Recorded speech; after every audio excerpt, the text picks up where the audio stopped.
sukacita kita bukan? Saya tetap ada Tuhan dan kehadirannya boleh dirasakan setiap kita pada malam hari ini ya. Mari kita mau berdiri bersama-sama mengucap syukur dan tetap percaya bahwa Tuhan hadir, bahwa hati kita boleh mengalami. Bapak, kami mengucap syukur untuk keadaan kami sore hari ini. Sekalipun Tuhan izinkan mati lampu, kami berdoa Tuhan, biarlah Engkau tetap memberikan hati yang sukacita untuk memuji Tuhan, untuk beribadah kepadamu, dan kami boleh Tuhan malam hari ini merasakan kehadiran-Mu yang boleh membuka setiap hati kami lewat pujian, lewat ucapan syukur kami, dan lewat firman Tuhan. Terima kasih Tuhan Yesus, kami mengucap syukur kepadamu, dan biarlah Tuhan Engkau kerjakan bagian-Mu atas kami, dan kami memuliakan Engkau di dalam nama Tuhan Yesus yang siap memuji Tuhan. Sama-sama katakan amin. Haleluya. 2024 sudah kita jalani selalu sempurna dalam kita. Asal apa saudara? Percaya, gandul karo Gusti. Amin. Yuk sama-sama. Haleluya. Gandul Gusti. Gandul Gusti. Gandul Gusti. Haleluya.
Engkau ada menyertai kami.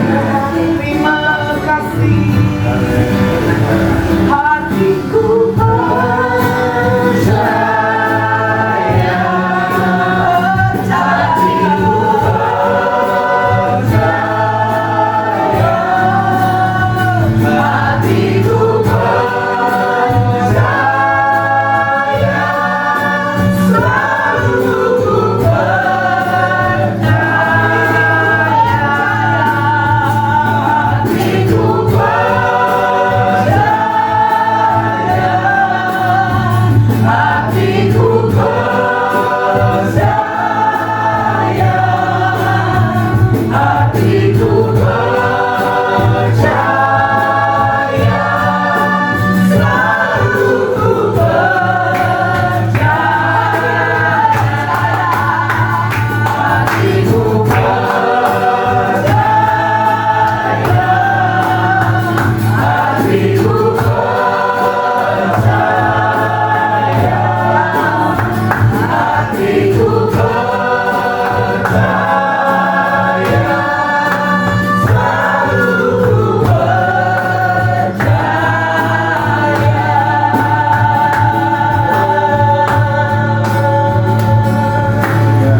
Satu-satunya yang ku andalkan, satu-satunya yang ku percaya,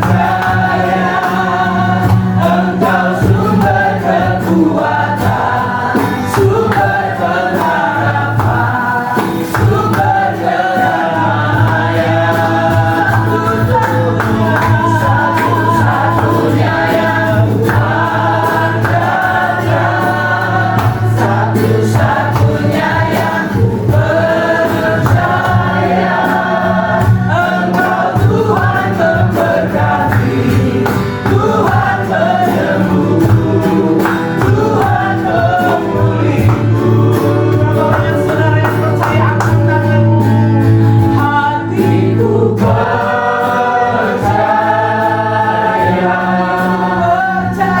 hatiku percaya, hatiku percaya, selalu ku percaya. Masih ada mujizatnya. Katakan, hatiku percaya, percaya ada kesembuhan. Hatiku percaya, percaya ada pemulihan. Percaya, selalu ku percaya, hatiku percaya, hatiku percaya,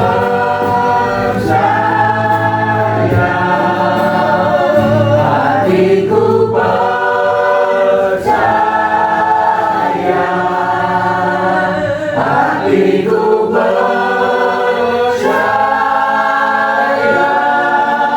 selalu ku percaya.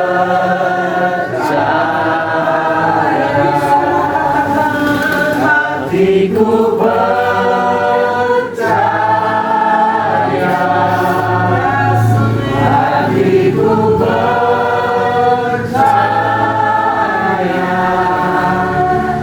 hatiku percaya, hatiku percaya,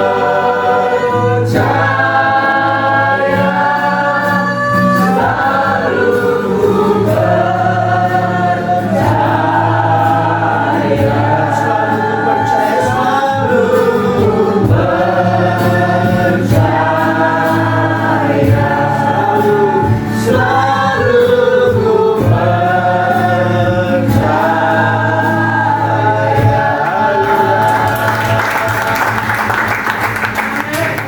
Kami mengucap syukur kepada-Mu Tuhan, yang kami percaya, yang kami tahu bahwa dalam segala situasi apapun Tuhan selalu mengiringi kami. Amin. Karena Tuhanlah yang menjadi awal atas segala sesuatunya. Tuhanlah yang membawa kami bahkan sampai pada kesudahannya nanti. Amin. Karena yang kami percaya, sungguh-sungguh mau percaya kepada Engkau, Amin. Tuhan. Dan bahwa kami tak mengucap syukur dalam segala keadaan. untuk segala sesuatu yang Tuhan izinkan terjadi dalam hidup kami. Terima kasih Bapak, kami ucap syukur, kami akan belajar tentang Tuhan bersama-sama, biar kami mengerti isi hati-Mu di dalam nama Tuhan Yesus. Sama-sama katakan, amin. Puji nama Tuhan. Ya, suasana yang sendu karena hujan di luar dan udara mungkin panas ya. Saya berharap kita tetap bisa penuh sukacita, bersyukur karena kebaikan Tuhan buat kita. Amin. Ya, tidak terlambat untuk saya boleh katakan selamat tahun baru buat kita ya. Mungkin ya bersama di awal tahun ya. Bapak Ibu yang belum dapat ayat mas nanti mungkin bisa minta Pak Andreas sebagai gembala di tempat ini ya. Nanti harusnya ada linknya ya. Sudah. Ya. Jadi Bapak Ibu bisa mendapatkan ayat mas. Baik Bapak Ibu, saya menyampaikan firman Tuhan dari ayat yang sama ya. Saya dan dua mes yang ketiga. Hari ini saya di Nejasem dan di Serayu. Kami dapat ayat yang sama ya, tetapi kalau buat mes secara khusus menyikapi satu ayat, tapi saya akan menyampaikan secara garis besar. Dan Bapak Ibu, tema yang kami angkat itu sama. Kalau buat mes menyebutnya kekuatan dalamnya ya. Ya kalau kekuatan dalamnya ya Pak, Bapak yang biasa mencatat ini. Saya menyebutnya kekuatan dalam Tuhan. Kodo wae, tapi mawon ya. Nah, kita sadar bahwa yang namanya kita dalam keadaan yang sedang nggak berdaya, kita mungkin menghadapi tantangan yang tidak habis-habisnya, situasi yang membuat kita bisa sampai merasa lelah secara fisik, secara emosional, bahkan rohani kita pun mungkin bisa lelah karenanya. Ya sebenarnya ada kesaksiannya Bu Hesti ya, karena memang listrik yang tidak menyala ini sehingga kita nggak bisa lihat. Tapi nanti mudah-mudahan ada kesempatan lampu listriknya nyala sudah selesai ya, kita bisa saksikan. Tapi kalaupun belum selesai nanti Bapak bisa lihat di YouTube ya, bisa lihat bagaimana Tuhan campur tangan atas dari kita Bu Hesti ya, dengan kemurahan Tuhan. Dan dia bercerita bagaimana ada momen lelah ya, katakan bersama-sama, lelah itu wajar. Lelah ya, ya, yang tidak wajar ya kita berlama-lama di dalam lelah kita ya. Yang nggak wajar itu adalah yang akhirnya kita mengasihani diri ya. Karena kenapa saya bilang nggak wajar ya, kita akan belajar sama-sama. Ada alasan kalau kita lelah itu wajar, tapi kalau kita menenggelamkan diri kita di dalam kelelahan itu tidak sewajarnya. Kenapa? Kita akan lihat dengan ini Bapak Ibu. Yesaya 40 ayat 28 sampai 31 sebelum kita baca, karena nggak di layar, Bapak Ibu yang bawa yang buka Alkitab juga mungkin nggak nampak juga ya. Yang handphonenya ada Alkitab boleh dibuka, tapi yang nggak bawa atau nggak ada di HP-nya saya akan bacakan. Saya kasih gambaran sini tentang Yesaya 40 ayat 28 sampai 31 ini Bapak Saudara. Ya, Yesaya 40 28 31 Nabi Yesaya, seorang yang pada masanya masih muda, dia hidup di dua musim ya. Satu musim di mana saat itu Yesaya masih dalam keadaan yang baik-baik aja bersama dengan bangsa Israel, Bapak Saudara. Ya, bangsa Israel masih ada di negerinya sendiri, dan pada saat itu Tuhan berfirman kepadanya bahwa karena kekerasan bangsa ini, karena sikap bangsa ini yang jauh daripada Tuhan, maka Tuhan mengizinkan bangsa ini akan diserahkan ya kepada musuh-musuh, dan akhirnya akan berdiam di tanah perbudakan gitu, saudara. Ya, mereka akan dibuang, saudara. Nah, kalau kita jadi Yesaya, saya mau tanya begini, waktu itu keadaannya baik-baik aja, nggak ada masalah, nggak ada tanda-tanda akan ada masalah. Bapak Ibu Saudara, Anda disuruh ngomong kepada orang-orang, ayo kita tobat. Kalau nggak ini kita situasinya, sebentar lagi kita akan dibuang menjadi orang asing, menjadi orang terbuang. Kira-kira suruh ngomong hidup berarti nggak boleh. Kita masih mikir-mikir, betul nggak? Wah, ini kalau kejadian luar biasa. Kayak tadi saya lihat ada yang kirim di Guru Pendeta tanggal 3 Januari, ada seorang wanita yang gembar-gembor di perempatan lampu merah Los Angeles, ya, yang teriak, "Oh, mata Tuhan sedang melihat ke kota ini, kalau kota ini nggak tobat," gitu ya, "Tuhan akan menyatakan mukanya." Ya, orang bilang itu kebetulan atau apa, berapa hari kemudian terjadi kebakaran yang besar, dan sampai hari ini mungkin masih belum padam, ya, itu sekota kayak mau dilantahkan gitu ya. Termasuk Hollywood, itu yang Hollywood gue Pak, habis, Bapak Ibu tahu Hollywood paling nggak film-filmnya kan, habis itu tempat pembuatan film itu loh, nggak tahu gimana apinya bisa menjalar kemana-mana, yang maju pun habis. Nah kembali, saya harus kasih pesan Tuhan di saat kondisinya masih kelihatan baik-baik saja. Tapi di satu sisi yang lain, ketika ya Tuhan berkata kepada Yesaya kembali, ya bahkan di saat-saat masa-masa mereka mengalami pembuangan itu, baru saudara, di situ Tuhan berjanji bahwa akan terbit terang Tuhan atas Sion, Tuhan akan pulihkan Sion. Nah ini situasi yang berbeda kembali, di mana hari itu kondisi mereka tidak baik-baik saja, tapi ada janji Tuhan semuanya akan baik-baik aja. Nah kayak gitu gampang diterima nggak mau bicara. Satu sisi orang yang sama menyampaikan ada apa ya, situasi yang baik akan terjadi, dan berapa waktu kemudian situasi itu terjadi. Dan di saat situasinya lagi baik-baik aja, orang ini disampaikan pesan Tuhan untuk menyampaikan supaya bangsa ini kembali sama Tuhan, percaya sama Tuhan, dan Tuhan akan membawa mereka kembali ke negeri yang Tuhan berikan. Gak gampang Bapak Ibu. Saya bayangkan kalau saya ada di posisi itu, saya perlu keberanian yang begitu luar biasa untuk berani ngomong kayak gitu loh, saudara ya. Ya kita bukan cenayang, kita bukan orang yang bisa meramal, ya. Tapi kalau dikasih pesannya gitu, kita mikirin juga, ya kalau benar, ya kalau salah gimana, betul nggak?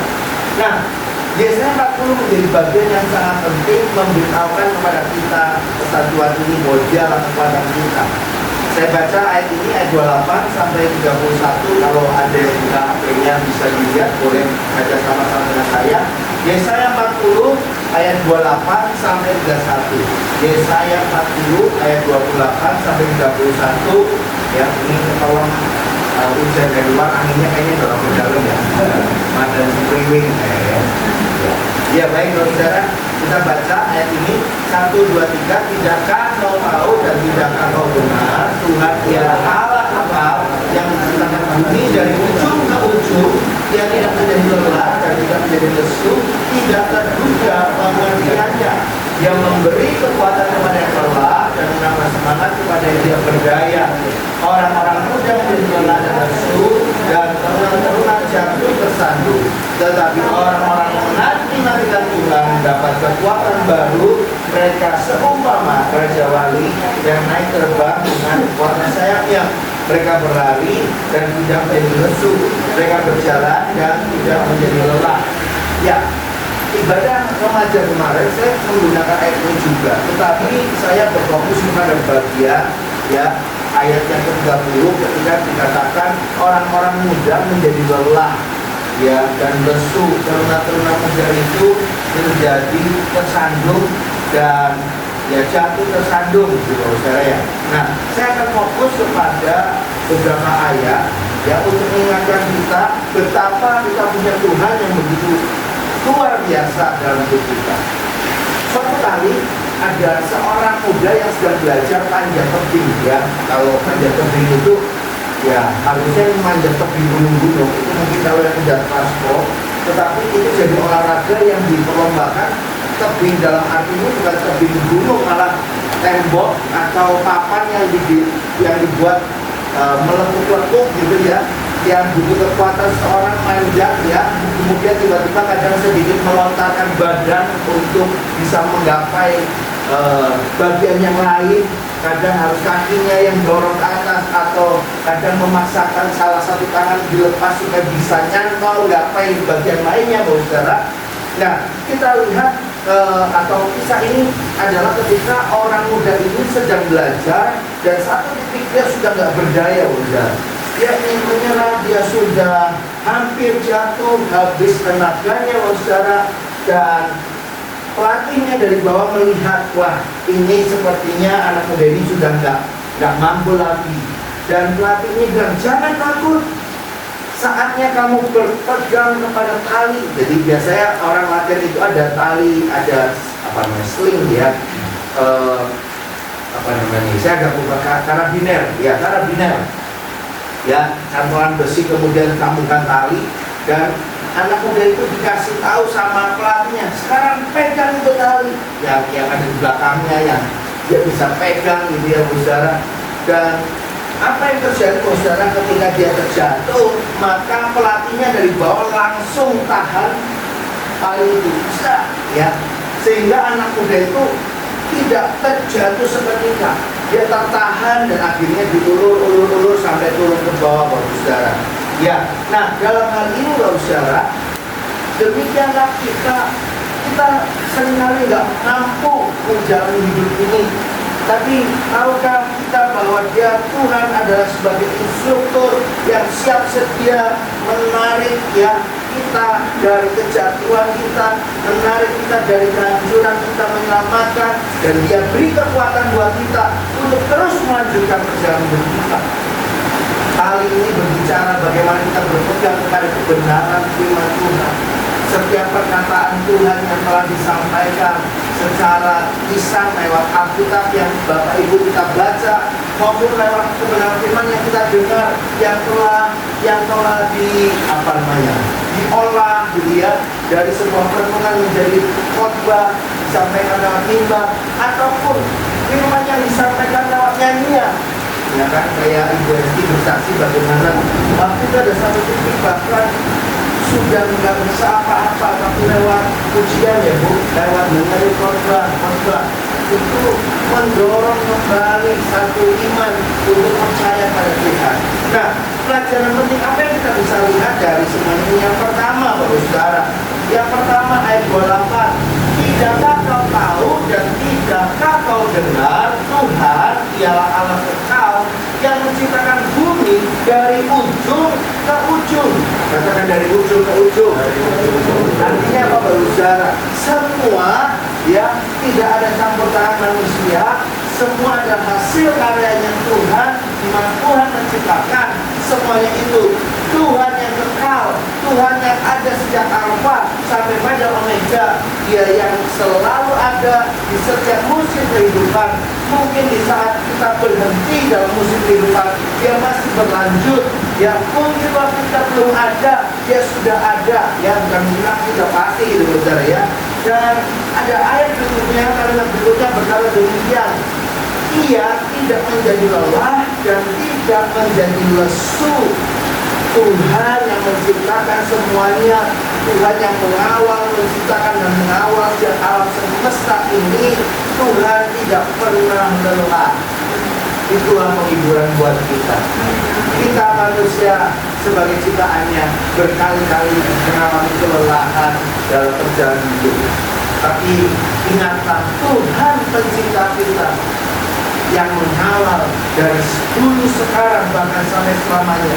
Dia tidak pernah lelah, Dia tidak pernah kehabisan kekuatannya, Dia tidak pernah kehabisan tenaganya, Dia tidak pernah kehabisan kemampuannya untuk menyertai kita. Bahkan ketika kita merasa lemah, Tuhan tetap kuat. Amin. Ketika kita merasa putus asa, Tuhan tetap berdaulat atas segala sesuatunya, sehingga yang tidak mungkin, yang sudah lagi ada harapan, itu bisa terjadi karena Tuhan yang berdaulat atas semuanya. Amin. Dan yang gak kalah luar biasa dikatakan, tidak terduga pengertiannya.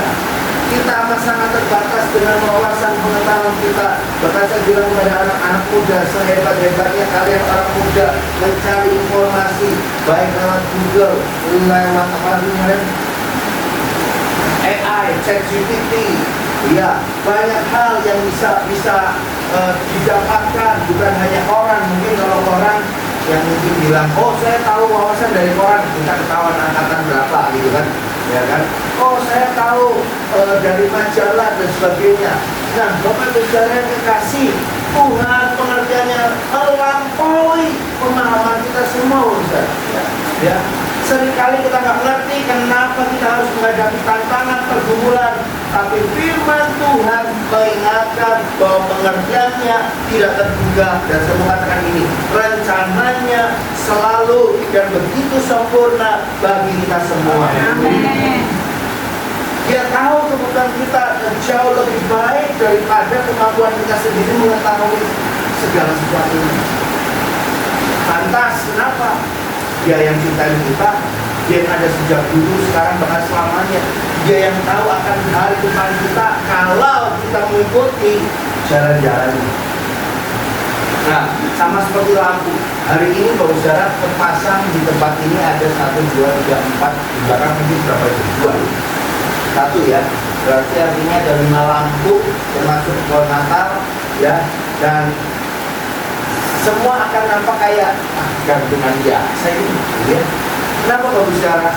Sebagus-bagusnya lampu, bahkan lampu yang kristal, misalnya nih bahan doyok, wah saya dapat berkat Tuhan, ada orang dari luar kota ngirim berkat lampu kristal, monggo silakan pasang di sini kan. Wah, ya ruangan Serayu bisa kayak istana presiden gitu ya, ada lampu kristal. Tapi nggak ada gunanya kalau nggak ada listriknya. Betul loh saudara. Seindah-indahnya lampu itu ya mau dikasih oleh pangeran siapa nih, kalau nggak ada daya listrik yang memberikan kekuatan sehingga lampu itu menyala, maka lampu itu hanya seperti pajangan biasa. Nah, hidup kita ini istimewa. Tuhan dandani kita dengan kasih anugerahnya, dan kita diberikan kreativitas untuk mengembangkan diri kita.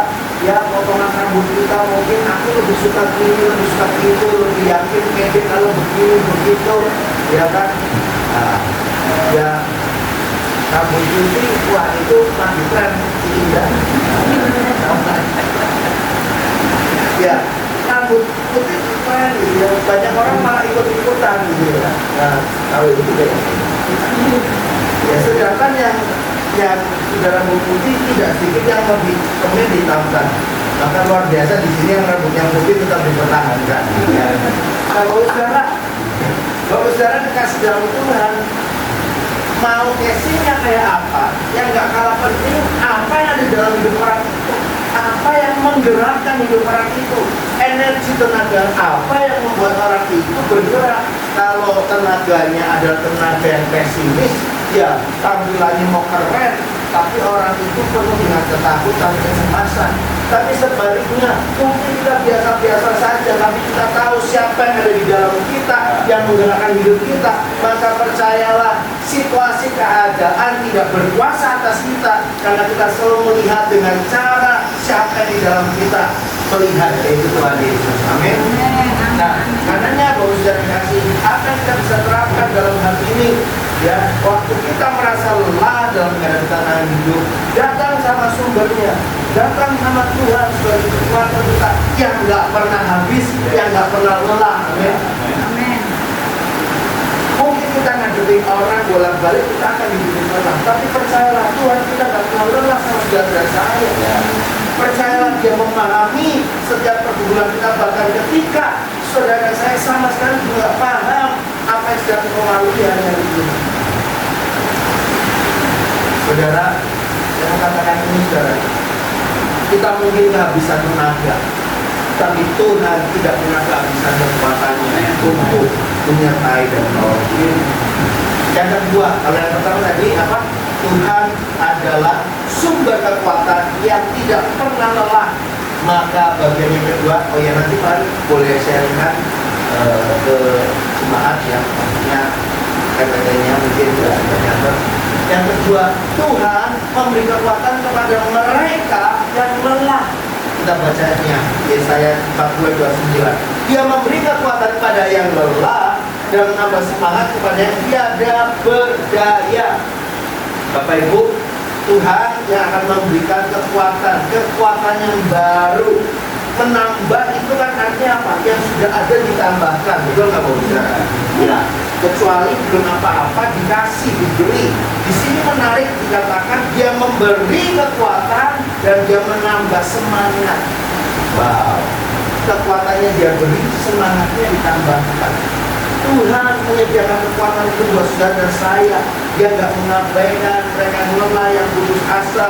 Justru sebaliknya diberikan kekuatan biar yang ngantuk bangun, untuk mengandalkan Tuhan. Dan ketika kekuatan kita habis, rasanya kita nggak mampu. Saudara ingat tadi saya kasih gambaran. Makanya jangan andalkan kemampuan kita sendiri, selalu berserah sama Tuhan, karena Dia sumber firman yang nggak akan habis, saudara. Nah, saudara kekasih, Tuhan memberi kekuatan kepada mereka yang lelah. Masalahnya gini, banyak orang yang lelah tidak mau ngaku dirinya lelah. Banyak orang yang lelah nggak berani terbuka untuk bilang, ya aku lelah, aku lagi nggak berdaya, ya. Artinya gini, saudara, kita nggak perlu gengsi sama Tuhan kita. Kalau tadi sore di ibadah Injil saudara, ada satu anak yang cerita bagaimana saya tanya, dia ikut lomba lari, dia lari berapa ya? 21 ya? Ya 21 km, masih SMA kelas 1 tadi, dia setelah tadi ya berarti ya. SMA kelas 1 sama papanya biasa ikut lari maraton 42 kilo. Anak ini pertama kali belajar lari maraton yang 21 kilo, saudara. Saya tanya, gimana perasaannya? Ya happy meskipun capek gitu ya. Oke, kasih satu alasan buat saya, kenapa kamu berusaha selesaikan pertandingan? Dan dia jawab ini dalam bahasa Inggris, ya karena ada pride, ya ada pride itu kayak gengsi, saudara ya. Oh kalau nggak finish, malu-maluin dong gitu ya. Nah banyak kita gitu, berusaha segala sesuatunya, menuntaskan segala sesuatunya, ya dengan begitu rupa, ya tapi motivasinya apa, saudara? Supaya nggak malu di mata orang. Tuhan tidak pernah memalingkan wajahnya sama kita yang berani ngomong sama Tuhan, aku lelah Tuhan, aku nggak sanggup Tuhan, aku butuh pertolonganmu Tuhan. Saudara, Tuhan tidak memalingkan wajahnya dari kita. Justru kita menantikan seorang bapak ketika anaknya memohon, meminta tolong kepada bapaknya, ya. Namanya 2 Korintus 12 ayat 9a. Rasul Paulus orang yang terpandang pandai, dan saya percaya Paulus juga uangnya banyak, karena saudara untuk pelayanan dia kemana-mana dia tidak dapat support secara khusus, dia membiayai dirinya sendiri. Dia punya bisnisnya kalau zaman sekarang ya kontraktor, ya bangun, kalau dulu sekarang bangun rumah, kalau dulu bangun tenda gitu, saudara.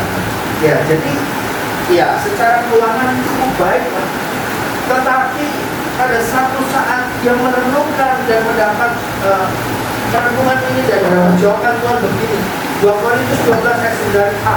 Tetapi jawab Tuhan kepadaku, kepada Paulus, cukuplah kasih karuniaku bagimu, sebab justru dalam apa?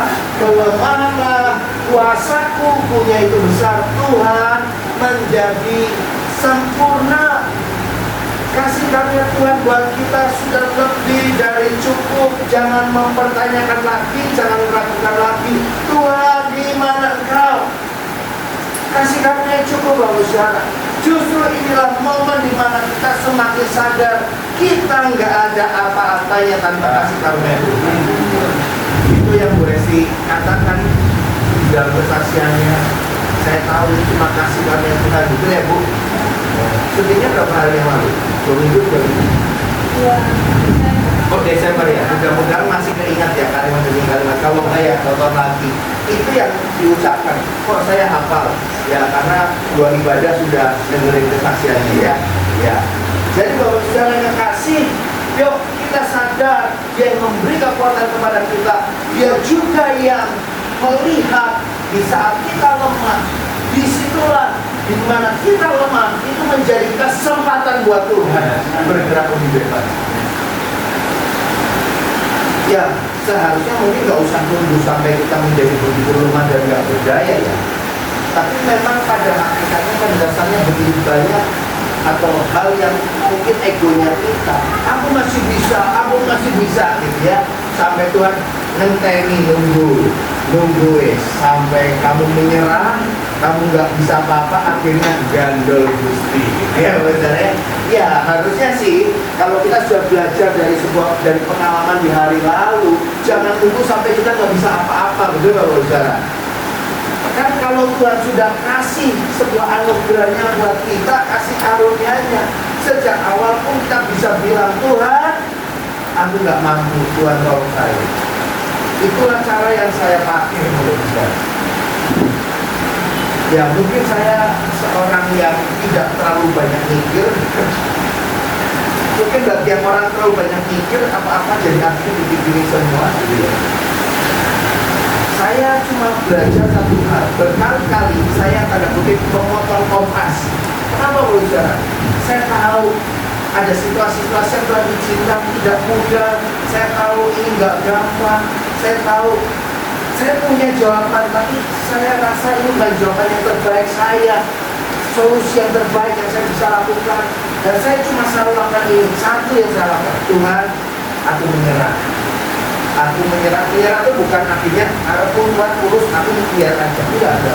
Artinya aku menyerah di dalam rencanamu. Tuhan, aku tidak mau lanjutkan dengan cara pemikiran, tapi aku percaya Tuhan sudah siapkan solusinya.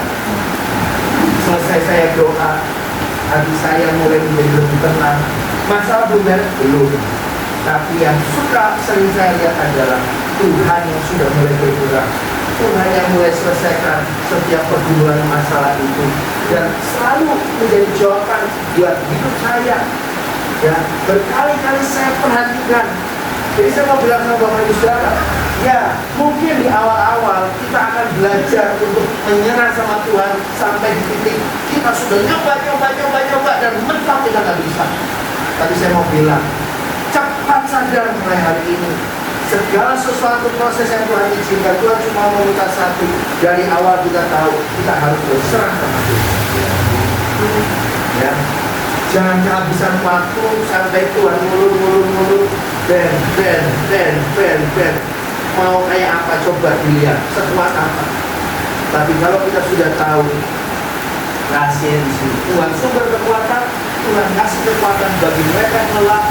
Saya mengatakan intinya bagi mereka yang sadar sepenuhnya mereka nggak ada apa-apanya tanpa Tuhan, maka Tuhan akan memberi kekuatan.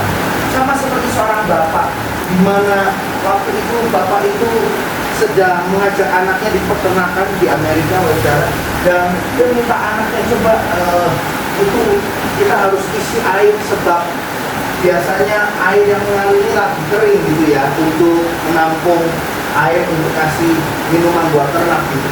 Jadi bapaknya beri ember kepada anaknya dengan semangat pergi ke tepian sungai, kali gitu saudara, untuk bolak-balik ambil air. Sekali dua kali sebagai orang muda dia kuat angkat ember itu yang berisi air. Tapi akhirnya lama-lama langkahnya lebih lambat saudara. Lama-lama biasanya bapaknya hitung kira-kira sekitar 10 menit sudah balik, ini 15 menit, 20 menit. Dan bapaknya tahu anaknya sudah mulai kelelahan saudara.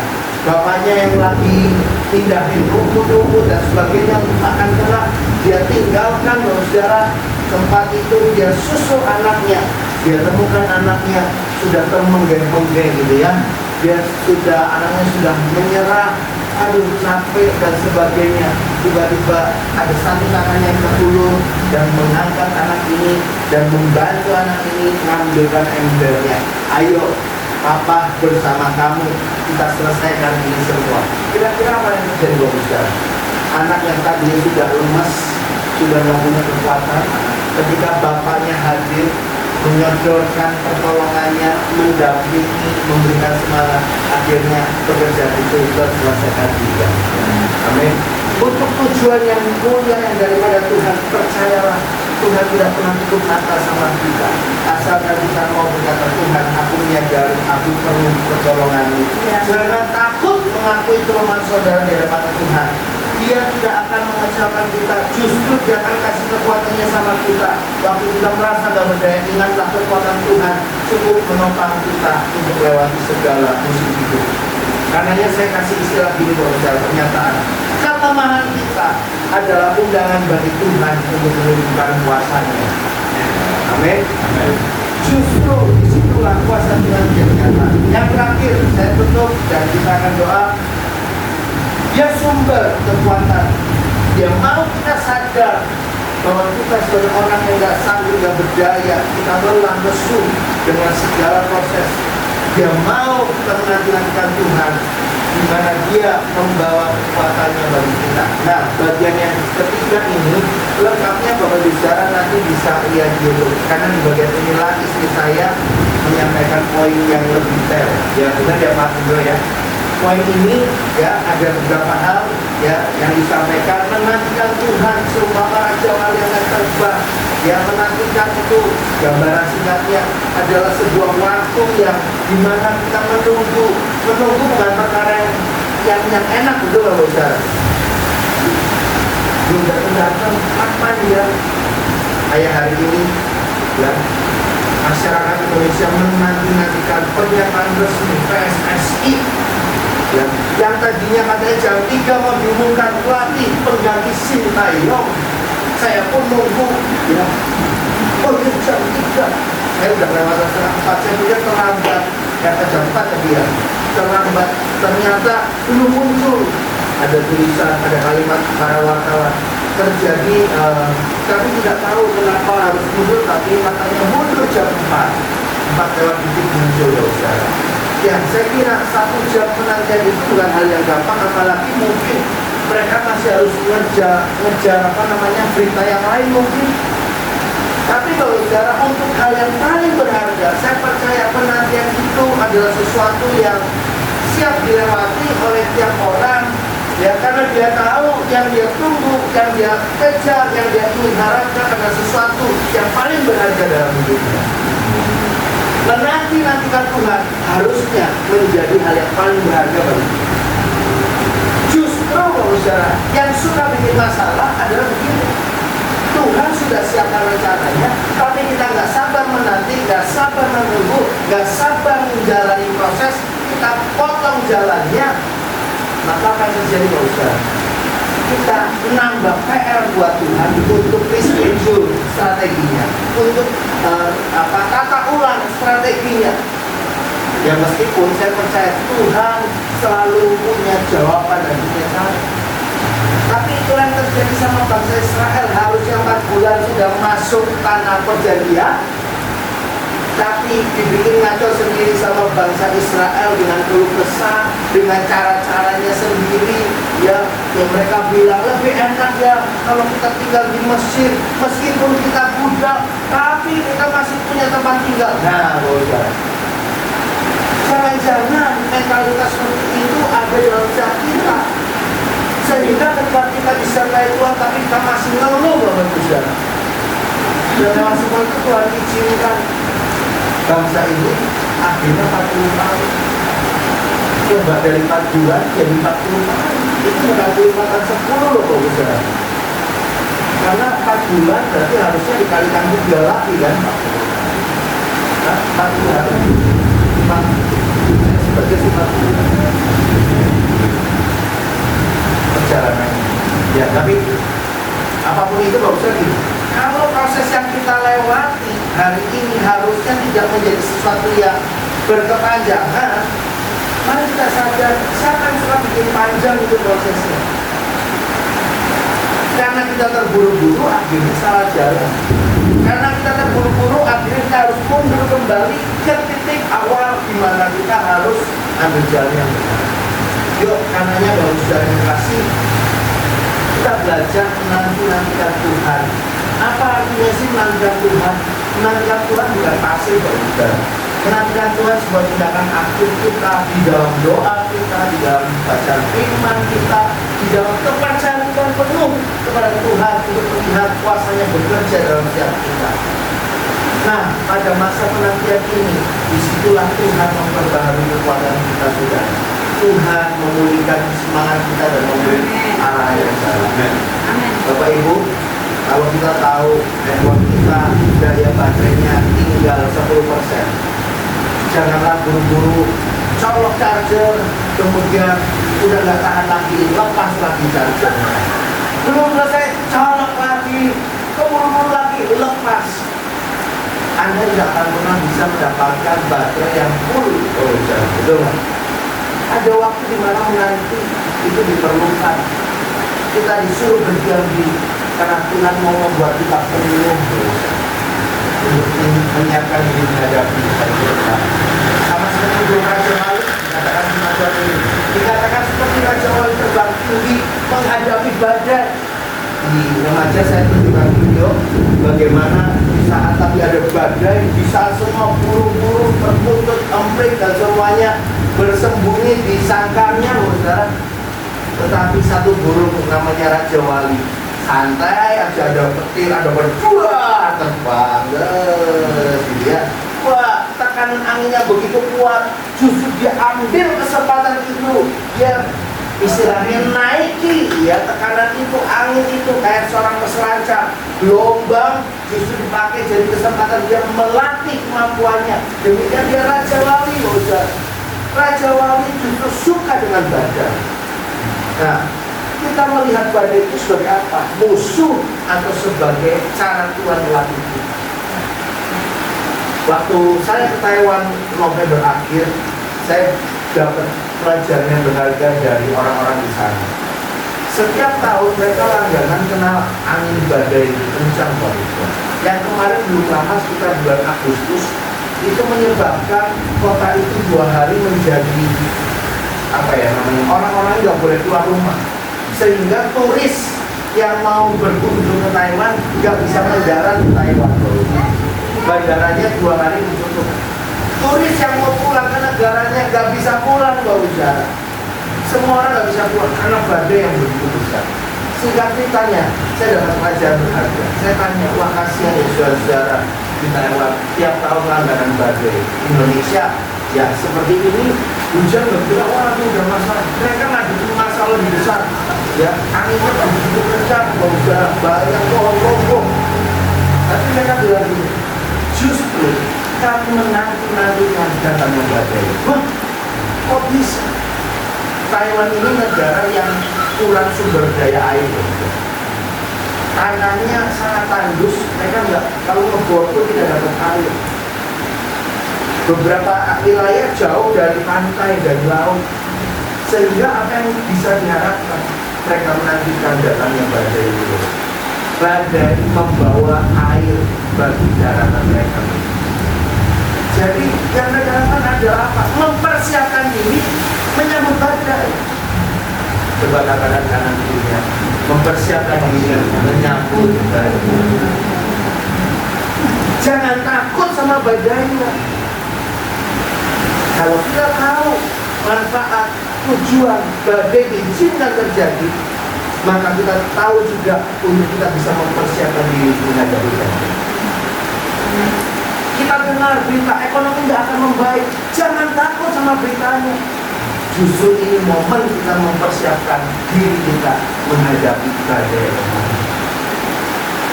Saudara-saudara kita tidak percaya, tidak akan loh.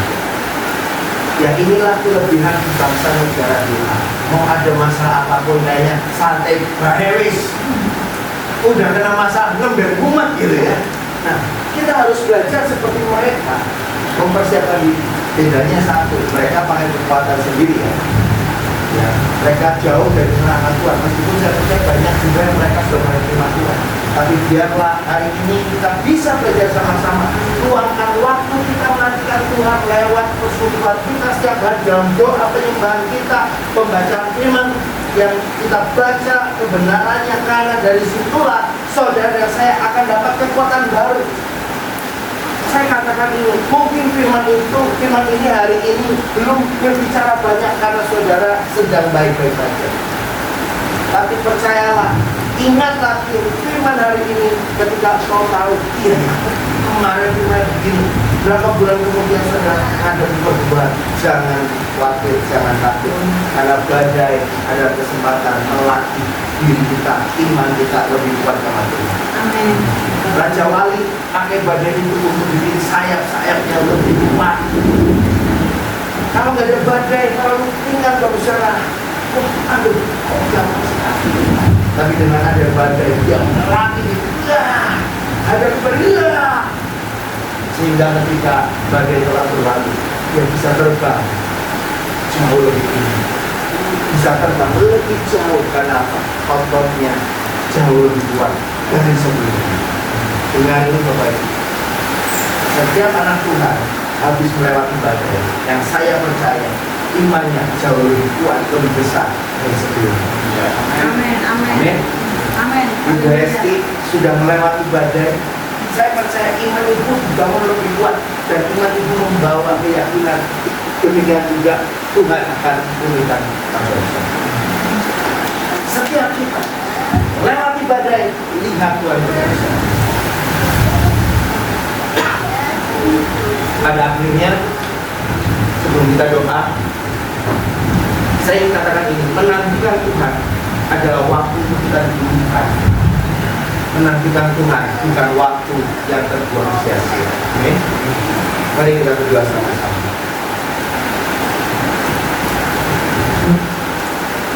Haleluya.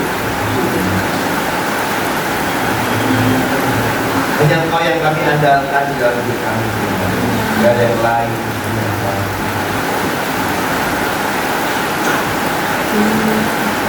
Engkau Tuhan yang setia, dan waktu selalu terbaik bagi kami. Engkaulah satu-satunya yang kami punya. Engkau Tuhan yang setia, waktu selalu terbaik. Waktu selalu yang terbaik. Engkau Tuhan sandaran Engkau Tuhan sandaran, dan hanya Tuhan yang berharap padamu.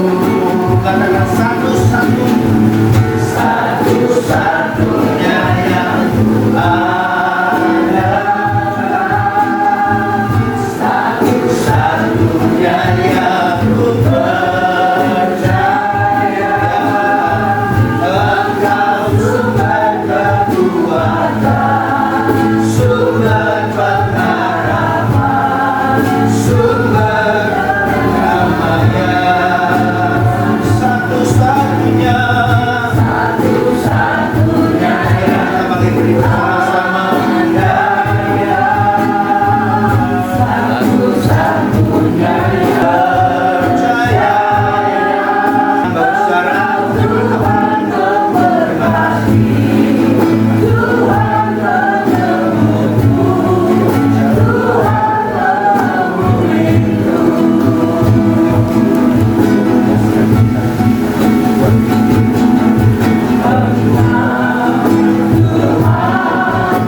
Tuhan masa depan.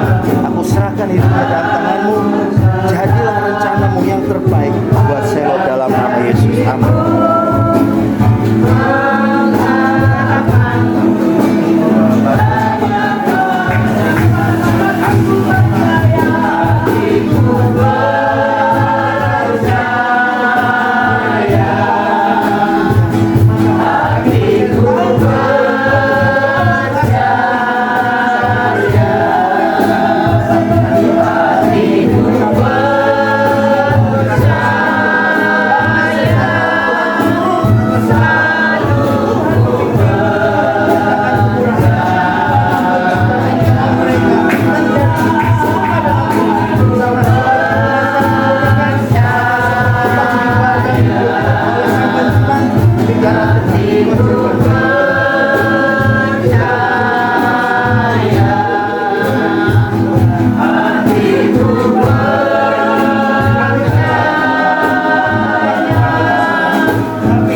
waktu di mana Tuhan melakukan terobosan-terobosan yang berbeda Bapa.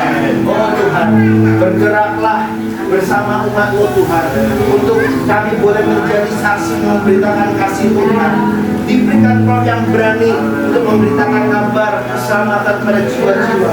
Tuhan, yang pertemukan kami dengan orang-orang damai, mereka yang mau berdamai dengan Tuhan. Tuhan pertemukan dengan kami, untuk kami boleh menyaksikan Tuhan dan memulihkan mereka menjadi murid-Tuhan. Terima kasih, kami mengucap syukur dan berdoa dalam nama Yesus, sama-sama katakan amin.